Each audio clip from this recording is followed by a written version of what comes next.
Eficiência produtiva, tempos e métodos. Eficiência produtiva, tempos e métodos. No estudo dos tempos e métodos de trabalho, o homem é um elemento essencial tanto como observador do processo quanto como executor. Esse tipo de estudo se preocupa em encontrar a melhor maneira de executar as operações, sejam de máquinas ou de pessoas, buscando reduzir ao máximo ou até eliminar o tempo ocioso e o trabalho desnecessário. Os métodos de trabalho são responsáveis pelo aspecto qualitativo da racionalização, o tempo, pelo aspecto quantitativo. A junção dos dois, tempos e movimentos, possibilita a definição dos tempos padronizados e do tempo de fabricação do produto como um todo, uma vez que o produto reflete a combinação de uma série de operações superpostas. O estudo dos métodos de trabalho visa eliminar algum esforço adicional do homem na execução do seu trabalho, enquanto o estudo do tempo permite quantificar o trabalho possível de ser conseguido com a prática dos métodos operacionais. A importância da medição do tempo é tão grande para as empresas que operações que se repetem com frequência têm seus tempos medidos por meio de filmagens cuidadosas, o que permite a análise de cada detalhe. A definição do tempo gasto na fabricação de cada produto também é fator de grande utilidade na programação da produção e na fixação de incentivos salariais dos operadores. Influi na programação da produção como determinador da quantidade possível de ser produzida num determinado tempo, em cada equipamento, possibilitando estipular quantidades a serem atingidas na fabricação de qualquer item no período considerado.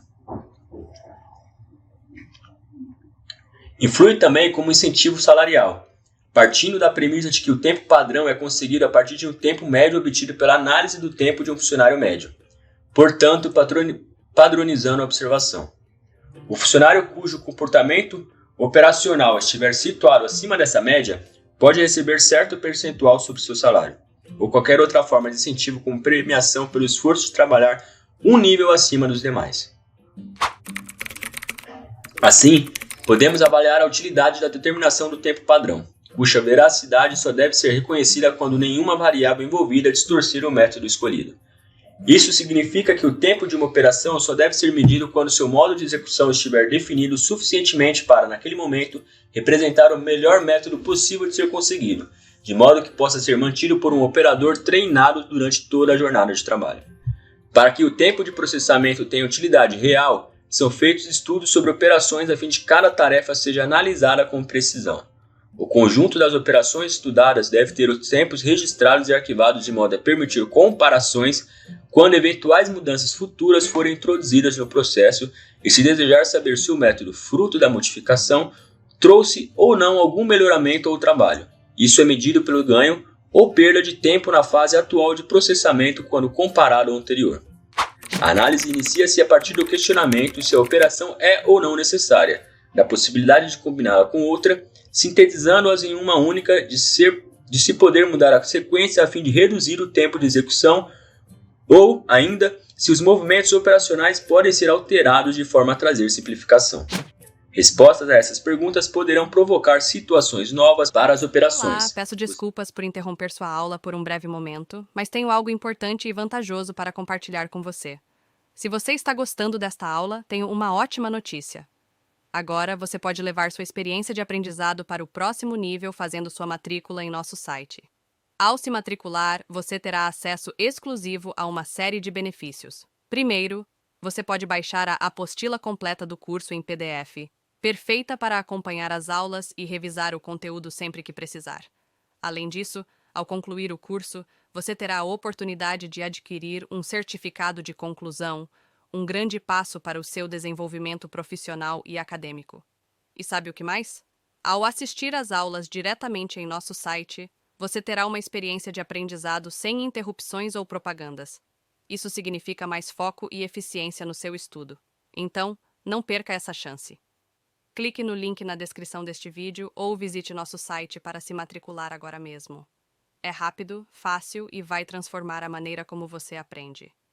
Agora, vamos voltar à aula.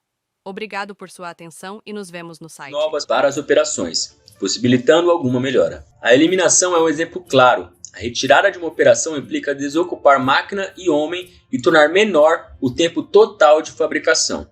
A simplificação com redução do tempo da operação é o motivo do estudo de tempos e métodos. É a racionalização desejada e pode ser alcançada fazendo o operador movimentar-se o mínimo necessário corrigindo seu posicionamento operacional. o que lhe proporciona conforto na medida aceita pelo trabalho.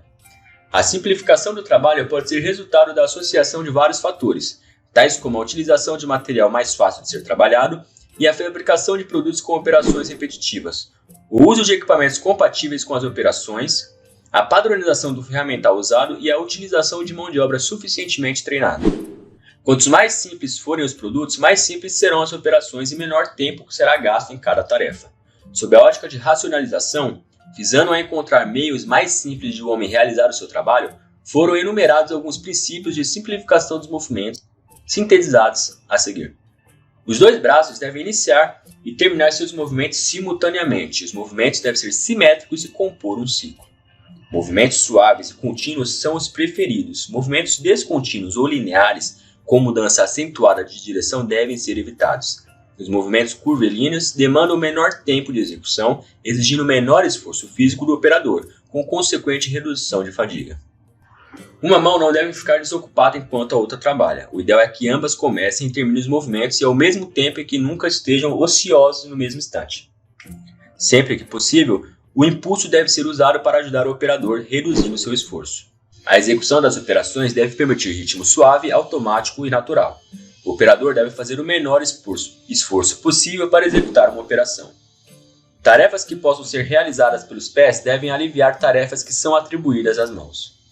As mãos devem ser mantidas em posição confortável. O ritmo de execução das tarefas deve ser contínuo, preferencialmente o corpo não deve ter movimento. Quanto mais o corpo se move, mais facilmente o homem se cansa.